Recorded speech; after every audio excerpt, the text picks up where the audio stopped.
ఒక బౌల్ తీసుకొని మైదా 1 కప్పు తీసుకుంటున్నాను. టేస్ట్కి తగ్గట్టుగా సాల్ట్, కొంచెం ఆయిల్ వేసుకొని మొత్తం పొడిపిండి ఈ విధంగా కలుపుకోవాలి. దీంట్లో కొంచెం వాటర్ వేసి చపాతీ ముద్దలాగా మొత్తం కలిపి 10 నిమిషాలు నానబెట్టుకుందాము.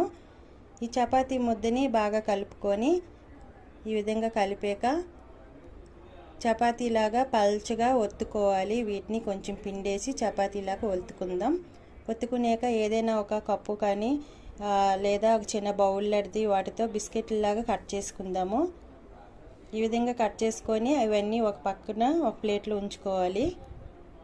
స్టవ్ వెలిగించుకొని బాండ్లీ పెట్టుకుని దాంట్లో 1 కప్పు పంచదార, కొంచెం వాటర్ వేసి తీగపాకం పట్టుకొని యాలక్కాయ పౌడర్ వేసుకోవాలి.